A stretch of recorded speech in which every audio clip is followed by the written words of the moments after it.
जी हाँ। मेरा सवाल ये है कि अल्लाह एक है, इसमें किसी का झगड़ा नहीं है।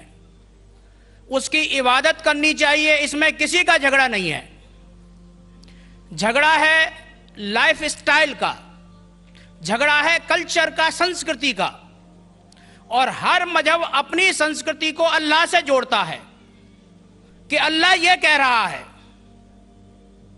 क्या अल्लाह टाइम टाइम पर नई नई बातें कहता है, या पुराने टाइम में जो कुछ कह दिया गया है वही सच है, या आगे फ्यूचर में कुछ और नई बातें भी कहेगा?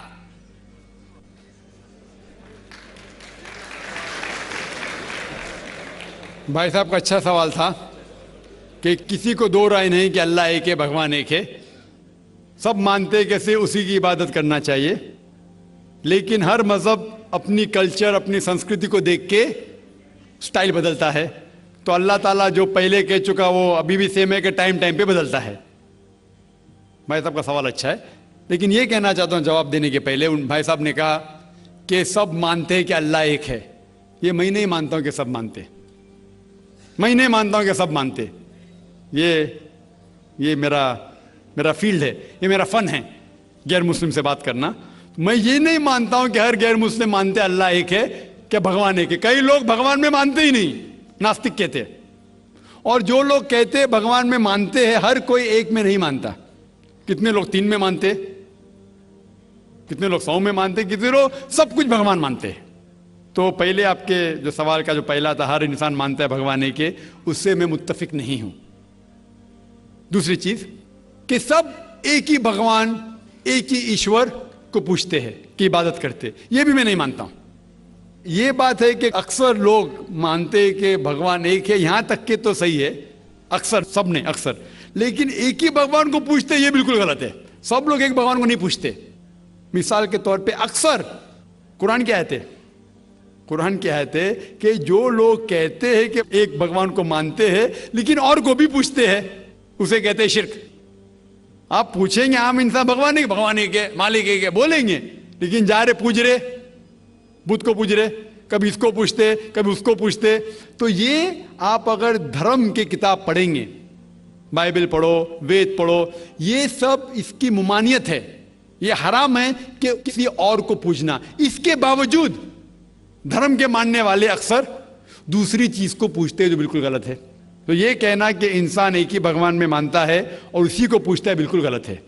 आप देखेंगे आमतौर पर जो फर्क है कि जो कुरान कहते ताला विला कलमतिन सवाइम बैना बैनकुम, आपस में उस चीज पे आओ जो हम और आप में यकसा है। सबसे पहली बात है अल्लाह नाबुदा इल्लल्लाह, कि हम एक ही ईश्वर, एक ही भगवान की इबादत करें।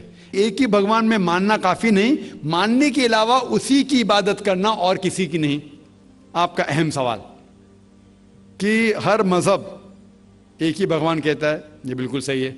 एक ही भगवान की इबादत कहना कि बिल्कुल सही है, लेकिन अपने तहजीब के हिसाब से बदलते रहता है, ये कहना गलत है। और अल्लाह ताला कितने बार बदलता है? ये कह सकते हैं कि टाइम जाने के वजह से किताबें बदलती गई। अल्लाह का जो पैगाम है, बेसिक पैगाम, वो सेम है, वो बदलता नहीं कि अल्लाह एक है, एक ईश्वर की इबादत करो, वो बदलता नहीं।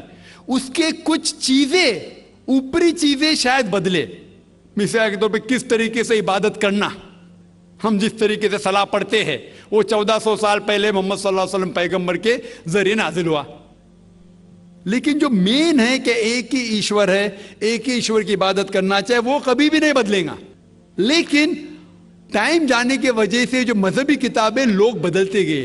अल्लाह ताला फरमाते कुरान में, सूरह बकरा में, सूरा नंबर 2 आयत नंबर 79, फवैलुल लिल्लज़ीना यक्तुबून अल-किताब बिअयदीहिम सुम्मा यक़ूलून हाज़ा मिन इंदिल्लाह लियश्तरू बिही समनन कलीला फवैलुल लहुम मिम्मा क़दबत अयदीहिम वैलुल लहुम मिम्मा यक्सिबून।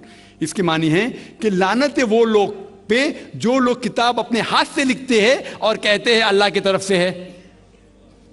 लानत है उनके ऊपर जो कमाते हैं और लानत है उनके हाथ के ऊपर। तो अल्लाह ताला फरमाते हैं कि किताबें बदली गई है। तो जितने मजहबी किताबें हैं आज की तारीख में, सारी कुरान मजीद को छोड़ के, विलियम मोर एक क्रिटिक है, इस्लाम के खिलाफ किताब लिखता है, बहुत शिद्दत से इस्लाम के खिलाफ है। उनने लिखी थी 200 साल पहले कि शायद एक ही मजहबी किताब है जो पूरी पाक है 1200 साल तक के, वो है कुरान। तो एक ही किताब जो महफूज है, क्यों? अल्लाह सुब्हानहू व तआला कहते हैं कुरान में, सूरह हिजर में, सूरह नंबर 15 आयत नंबर 9 में, कि मैंने कुरान नाजिल किया है और मैं इसकी हिफाजत करूंगा। जितने पहले किताबें आए वो वक्त के हिसाब से बदल दिए, और अल्लाह सुब्हानहू व तआला ने उसे महफूज रखने की जरूरत समझा ही नहीं। क्यों? क्योंकि जितने पैगंबर मोहम्मद सल्लल्लाहु अलैहि वसल्लम के पहले आए, वो पैगंबर सिर्फ अपनी कौम के लिए आए और कुछ वक्त के लिए आए, ता क़यामत तक नहीं। ईसा अलैहिस्सलाम सिर्फ यहूद के लिए आए, मूसा अलैहिस्सलाम उस वक्त के लिए आए। जितने पैगंबर आए अपनी कौम के लिए आए और कुछ महदूद वक्त के लिए आए, एक कौम के लिए आए। लेकिन मोहम्मद सल्लल्लाहु अलैहि वसल्लम आखिरी पैगंबर सिर्फ मुस्लिम या सिर्फ अरबों के लिए नहीं आए, सारी इंसानियत के लिए आए। और जो कलाम उनके जरिए नाजिल हुआ, अल्लाह सुब्हानहू व तआला कुरान, वो सिर्फ मुस्लिम के लिए नहीं और सिर्फ उस वक्त के लिए, वो सारी इंसानियत के लिए और ता क़यामत तक है। तो क्योंकि ये किताब महफूज रखने वाली किताब है, ये किताब कभी नहीं बदलेंगी, ये आखिरी है। और अल्लाह ताला फरमाते हैं सूरह माइदा में सूरह नंबर 5 आयत नंबर 3 में, क्या मैंने इंसानों के लिए इस्लाम चुना और उनके लिए ये मजहब सबसे बेहतरीन मजहब चुना, और ये मुकम्मल हो गया। इसके बाद कुछ चीज नई नहीं आएंगी और कुछ चीज निकाली नहीं जा सकती। तो पहले जितने किताबें आए, जितने नाजिल हुए अल्लाह ताला के, वो बदलते गए, क्योंकि उसे महफूज रखने की जरूरत थी नहीं, क्योंकि वो पैगाम पूरा मुकम्मल पैगाम ता क़यामत तक था ही नहीं। लेकिन आखिरी पैगंबर मोहम्मद सल्लल्लाहु अलैहि वसल्लम 1400 साल पहले आए, उनका जो पैगाम है और जो किताब नाजिल की गई कुरान, वो ता क़यामत तक होने वाली थी, इसीलिए उसे महफूज रखा गया है। तो अल्लाह सुब्हानहू व तआला ने 1400 साल पहले समझे कि ये वक्त ही सही है कि इंसानियत उस दर्जे पे पहुंच गई कि वो कुरान को समझ सके। आप मुझे पूछेंगे कि कुरान पहले क्यों नाजिल किया, 1400 साल पहले क्यों किया, 10,000 साल पहले क्यों नहीं किया? तो मैं कहूँगा कि अल्लाह ताला हमारा खालिक है, वो जानता है कि इंसान कब किस चीज़ समझ सके। मिसाल तो मेरा बेटा कहेगा कि मुझे डॉक्टर बनने का, डायरेक्ट मेडिकल कॉलेज में डालो, मैं बोलूँगा पहले बार 10th करो, स्कूल जाओ, फिर कॉलेज जाओ, फिर मेडिकल कॉलेज जाओ। तो उसी तरीके से अल्लाह सुब्हानहू व तआला हमारे खालिक है, वो जानते थे कि ये 1400 साल पहले इंसान इस दर्जे पे पहुंचे कि वो कुरान को समझ सके, और उनने नाजिल किया। और अभी ये आखिरी किताब है, इसके बाद कोई भी नया पैगंबर नहीं आएगा। इसके बाद कोई कहता है कि मुझे अल्लाह ताला से वही आती है, उसको साइकेट्रिस्ट की जरूरत है, साइकेट्रिस्ट, दिमाग की बीमारी।